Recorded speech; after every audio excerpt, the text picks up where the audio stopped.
Thank you, Chairman, for holding these hearings.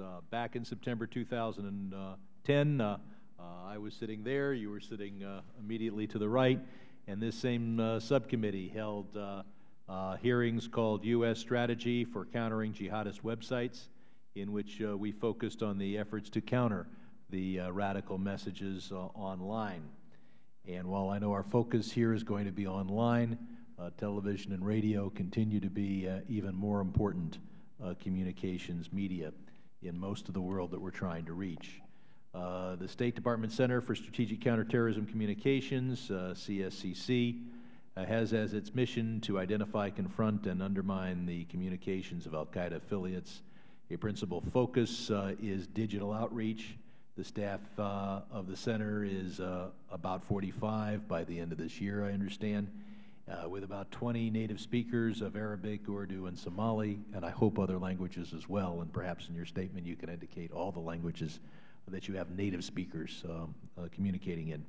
And they're battling on forums and other sites where al-Qaeda and its affiliates spread propaganda and recruit followers.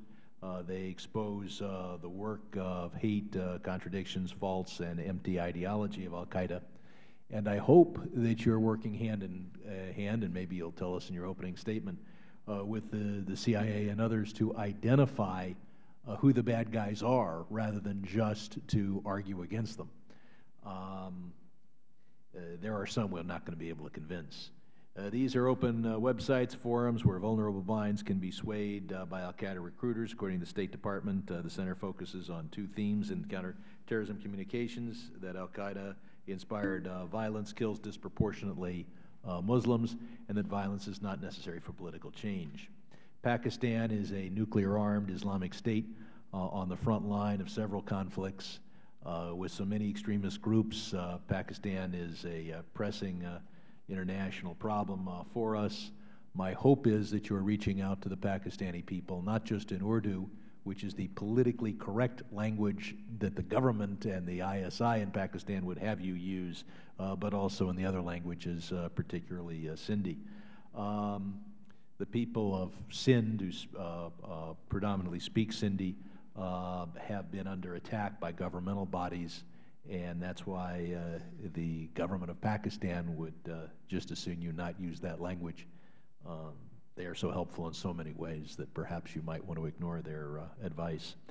The U.S. must reach out to Sindh, when, of course, the Sindhi language is spoken by more people than Urdu, even though I know you have native Urdu speakers. So I hope you'll be discussing your efforts to outreach to southern Pakistan. I would point out that this committee passed an amendment stating that at least $1.5 million be spent on radio broadcasts, preferably AM, perhaps based in the Emirates, to reach out in the Sindhi language. The terrorist organizations use the internet to get their message across and spread propaganda. We're told that we should simply compete with them by posting things where they post things. The more aggressive thing to do is just take down their sites.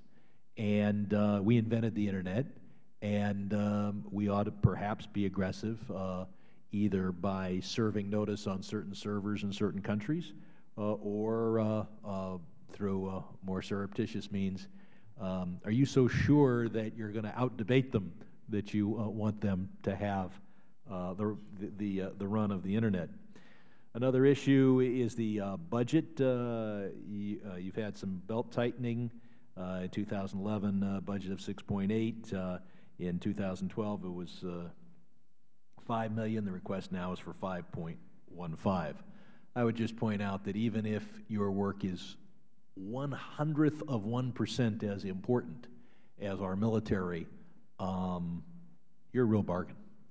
And it has the additional advantage of not having to pay in both blood and treasure for our anti-terrorism efforts. So I look forward to hearing from you as to what we can do to block terrorist communications as well as to answer them. I yield back. Thank you, Mr. Sherman. Now we go to Mr. Duncan from South Carolina. Thank you, Mr. Chairman. You know, I'm grateful for the work that the State Department's Center for Strategic Counterterrorism Communications is seeking to do. In addition to serving on this subcommittee, my work on the Homeland Security Committee has enabled me to study this issue in depth, and I believe strategic communications is crucial.